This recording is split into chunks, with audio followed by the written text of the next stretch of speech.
Welcome to another episode of the Buy Time Podcast. My name is Jacob K. Mead, and today is a super exciting guest, Dr. Ole Olson. Ole, why don't you start with a little bit about yourself? What do you do? Yeah, so I'm a chiropractor. I specialize in peripheral neuropathy, so that's the main focus of our clinics. We've been in practice here locally for going on 17 years now, and we just purchased our third clinic, so we have 3 clinics now throughout the Midwest and continuing to expand. So that's awesome. Yeah. So you're not really working in your business as much as you are working on it now. Correct. It's great to see that. I feel like that's a tough place to be, especially when you're a chiropractor and you start off with just a little office. I can remember you had a small little office when you first started. So tell us a little bit about your journey and how you got there, and maybe talk a little bit about your personal background.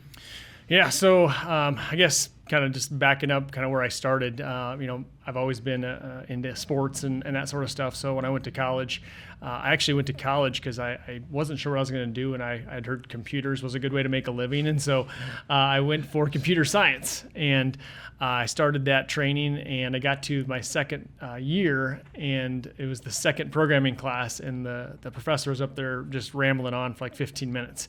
And I'm looking around the room kind of confused, like, what is this guy talking about? He's like, this should all just be reviewed from last semester. I got up and walked out of the room, and I went straight to the student service center. This is not for me. I chose the wrong major. I chose poorly. And so I went to the student service center, and I'm like, hey, do you have something like exercise science or something like that?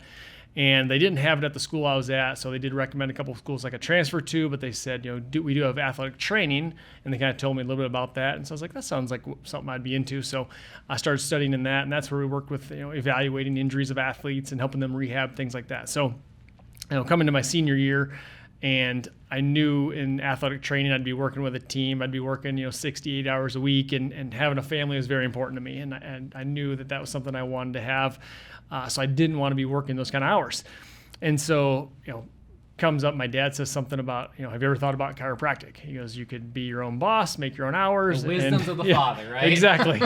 And he knew that me and authority always kind of butted heads anyway. So having to be able to run my own clinic, he thought would be a good thing for me. So he just kind of threw that out there. So I visited a couple, and I said, sure, let's try it. So I went to school, came back to Iowa basically to start up a new thing that's going to kind of mix chiropractic and physical therapy, kind of rehab together.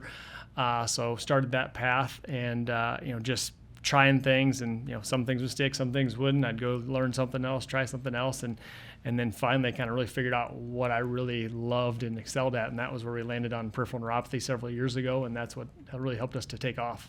That's so awesome. And you started off as just a small little chiropractic area. And so when you first went in, what were some of the challenges that you experienced? So you decided, this is what I'm going to do. What was your mindset like, and what kind of challenges did you have? Yeah, I mean, the big challenge is not knowing anything about how to run a business. Isn't that the challenge? That's tough. To this day, right? Yes. It's kind of funny because, we always joke about it now, but looking back, we had about an 8-week crash course on business, and they would literally have, 5 insurance agents come in and talk to you about insurance, and 5 bankers come in and talk to you about banking, and every one of them told you something different. Yep. So you really had no clue what was going on. So when I got into practice, first and foremost, it was just, kind of the basics you just start figuring out, figure out a name and the signage and all that stuff. But then it's like, okay, how do we get patients in the door? And there really was no guidance on that. So I really just kind of, was winging it really for the most part for my first probably 9 to 10 years. And that's where I always thought just doing it on my own. And I never really thought I thought coaching was something, who would use a coach, right? And it wasn't until I hired a coach and started to coach with people and learn, the trades about how to run a business and how to market and how to do those things that really helped us start to take off. And then, for the next 3-4 years with that company, we accelerated tremendously, and then we switched to a different coaching group, and then we took off for the next 3-4 years.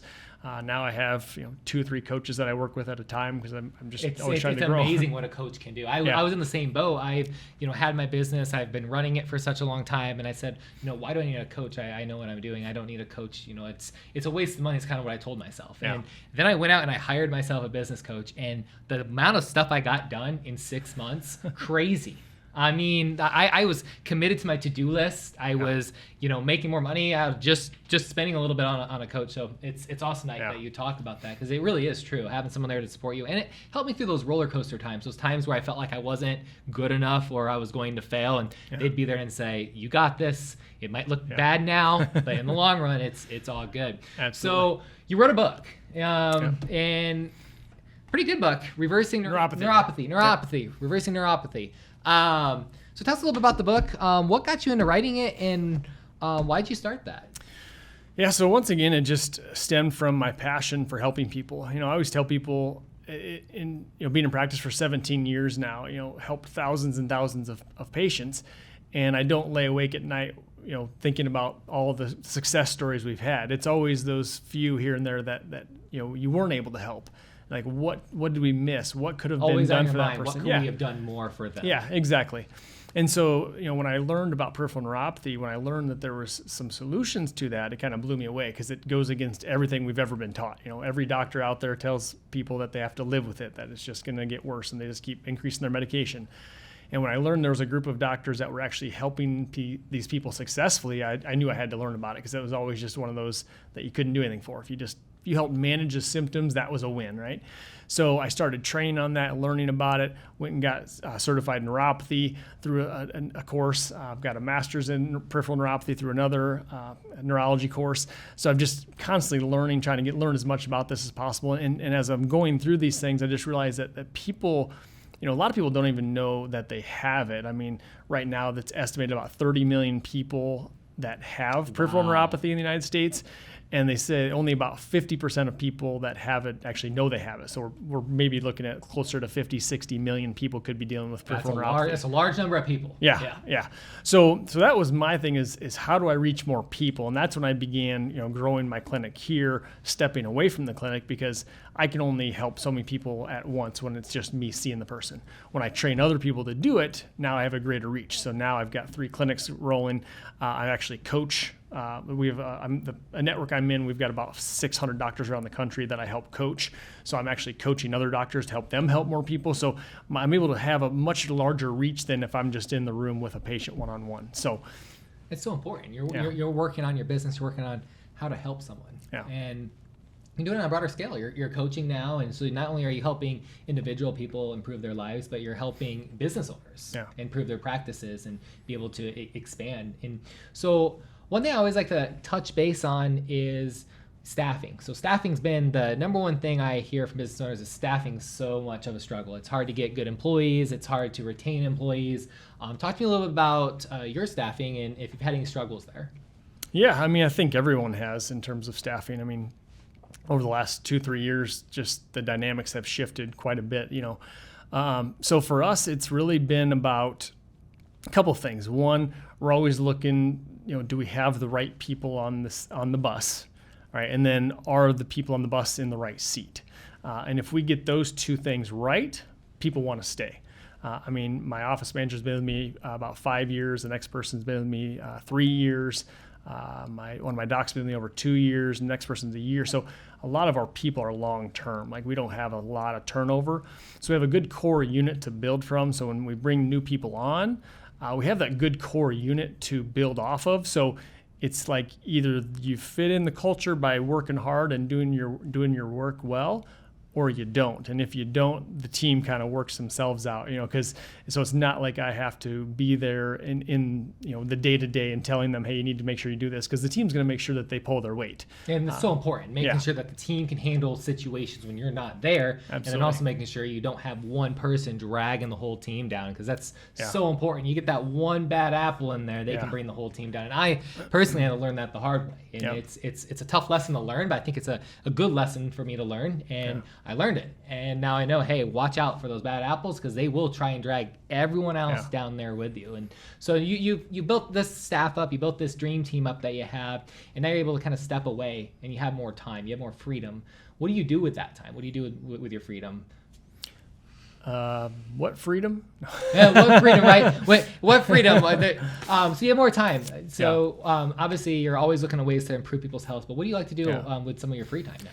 Yeah, so that's kind of the half joke. Is sometimes I feel busier now than I was when I was in practice because Now you're coaching. Now you're doing all of this. Now all I'm doing is looking for more clinics to expand our reach. So that fills my time a lot. So between the 3 offices that I oversee, I'm running meetings, I'm running trainings, coaching, those sort of things. But I definitely have more time available for the family, and that's really the big focus, especially now that it's summertime. So we like to go to the lake, go boating. So that's a big thing we do. We got a pool, so we spend a lot of time out back in the pool, just hanging out. And the kids are all getting a little bit older too, so it's driving them to to hang out with their friends, go to a movie at the mall, or kids activities, things like that. But I just like you said, it's just I bought back that time where now I have more control over my time. You can do what you want with it. Exactly. What brings you the most joy, the most passion, and you're not stuck doing something that you don't want to do. And one of the big questions I always ask someone is, if you didn't make any money doing what you do, would you keep doing it? Oh yeah. And people don't know how to answer that. Sometimes it's because I need the money, and other times it's no, I would be out of there. And so it's always important to like what you're doing. But in this case, not only do you like what you're doing, but you're able to hire people in positions, so you're able to step away and you know that your business is being ran the way that you would want it to be run. Yeah. And so you probably have seen that your staff has had struggles. They've had challenges, and they've been able to overcome that. And that's awesome. So you got 3 practices now, is what you said? Is it tough running 3 practices, or how do you go about the dynamics of that? Yes and no. I mean, it's one of those things where I think just what the work I've put in myself over the past several years in developing me, as a leader, has helped tremendously. If I were to try to do this several years ago, it would have been a complete train wreck. Having the right coaches in place too probably helped. Yeah, exactly. So learning some things along the way, and then just like anything, some of it's just trial and error, right? You step in, you think you know how it's going to work. Like the first one I bought, I had some people in place I thought was going to be great. The staff was already there. We're going to just go in and start cranking. And within 6 months, we had replaced the whole staff. So, there's times where things work out like I think they will. Gutting it to make it a better image. So, yeah. So we just had to. It just took a little bit slower process than I thought it would be to get that clinic up and running. But we've got a great team in place there now, and I mean, I've really been blessed just getting the right people in the door and around me. So I've got people I can fully trust in each of these clinics, and I know they're doing the best because they care about people as much as I do, and they want to help as many people as possible. So it's really easy to steer that ship. Like I always explain it, like if you have a team that you feel like you're pushing a boulder uphill, that's not fun for anybody. But when you're just running along, kind of guiding them where to go, it makes everything so much more fun. 100%, and that's what leaders do. That's a good leader, someone there to support their team, and someone there that can actually guide them in the right direction. So no, that's awesome. And so your book, you wrote this book, and is this really to give people more education? Where can they find your book, and how can they get a copy of it? Yeah, they can get it on Amazon. They can call the office, swing by the office, and we can get them connected with a copy of it as well. But really, I wrote that because I wanted them to see, one, that there are steps that can be taken to help with peripheral neuropathy, and really just kind of get an overview of kind of what it is that we do in our clinic. So this kind of outlines a lot of the major key points that we're doing to help with reversing peripheral neuropathy, because it's a beast to overcome. And so it takes a very comprehensive approach. A lot of people with this condition have tried all kinds of things and just haven't gotten anywhere. So we really want to let them know how this is different, why this comprehensive approach works, so that way they have a better understanding of what we're doing when they come Educating. It's so important. Education, making sure that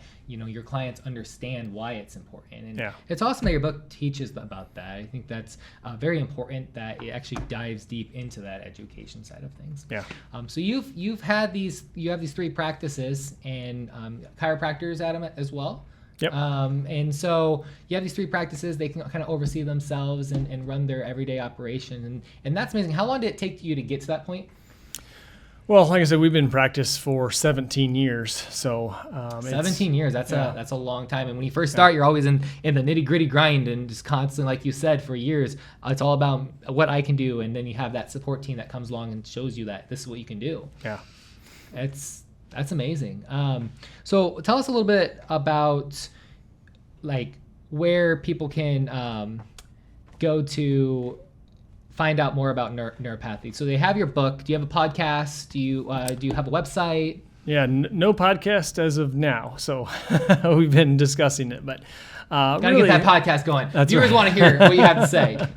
Yeah. So, obviously we do, we're out there a lot just with the marketing, in terms of, TV and radio, and we do seminars and stuff from time to time. And, we're trying to get more active in terms of blogging on our website. So AsutaHealth.com. AsutaHealth.com. AsutaHealth.com. Awesome. Yep. So we'll have blogs there regularly. So we try to get up at least a couple blogs a month pretty routinely now, just kind of answering different questions about neuropathy and what that looks like, and different things that they could try, or maybe why something isn't working that they've tried in the past. So we try to give them a lot of information there and just be consistent with that. That's the key with anything, right? Just consistency. Consistency. So. Just when you think it's not working, be consistent. You'll see the results. Yeah, exactly. So before we kind of wrap things up, I wanted to talk a little bit about your biggest struggle. So looking back at your business career, what was one of the biggest struggles that you had? I know it's a tough question because there's so many out there. You have to start thinking, what was the biggest one? I think probably, I don't know if this is cliche or not, but it's just the biggest struggle for me was just getting the difference between an expense and an investment, right? So, instead of, like, I used to think of marketing as an expense instead of, what's the return going to be if I put this much here that I'll get in front of some people that I can help, right? And so now everything I do is I look at as an investment. My team is an investment, training is an investment, coaching is an investment, marketing is an investment. Like, literally everything I do is seen as an investment in myself and my team and in our communities. So important to invest in yourself, your business, and also, your employees. Yeah. It makes such a big difference. And I know you always like to make sure that your employees, feel grateful and that you're doing what you can to help support them. And that means a lot, especially in today's day and age. We don't see that very often from a lot of companies. And so it's been a pleasure having you on this podcast and hearing how you've been able to buy back your time through your practice and being able to now be a coach and help other people do the same. Is there any last minute words of wisdom that you want to give our audience before we wrap things up? Just like I just said, invest in yourself, right? Whether you have health issues that you need to go take care of, whether you need to hire a coach, a mentor, get around people. One of my go to workshops. It's what I have. I host some workshops, and the people that come in, I'm like, they tell me I got so much knowledge out of this, and I go, that's what it's there for. It's meant for you to get that knowledge, leave feeling empowered that you can get stuff done. Exactly. Yeah, one of my, I can't remember who the original author of this word is, but one of my men's group leaders, he always talks about, in the next 5 years, the only difference between you and that future self is the people you surround yourself with and the books you read. So 100%. I'm always trying to surround myself with people that are ahead of me, doing bigger things than I am, things that I want to be able to do, so I can learn from them and be mentored by them. And then I try to pour into myself with books. Like that's my goal this year. I've been trying to read 30 pages every day. It adds up. By the time you're done, you read a couple books. We're halfway through, and I've got a stack like this, plus a few audibles that I've gotten through this year already. So it's been really cool just to see how much I can plow through just by setting that goal and just making it happen. Like, so don't be afraid to invest in yourself in whatever way you need. Invest in yourself and watch who you hang around. You're the average of the 5 people you hang around, and that's something I'm learning in my life is that I want to be around people that fit my future and not my past. And Absolutely. It's so important to actually understand. Well, it's been a pleasure. Thank you so much for coming on to the podcast today, Ole. Thanks for having me. This has been great. Absolutely. I'm happy that you were able to make it. Guys, this was another episode of the Buy Time Podcast. If you're looking for more episodes, wanting to find out more, go to buytimepodcast.com. View our podcast there. And then if you want individual coaching, you need any help with your business, check out jacobkmead.com. Click on the link apply. And this is until next time.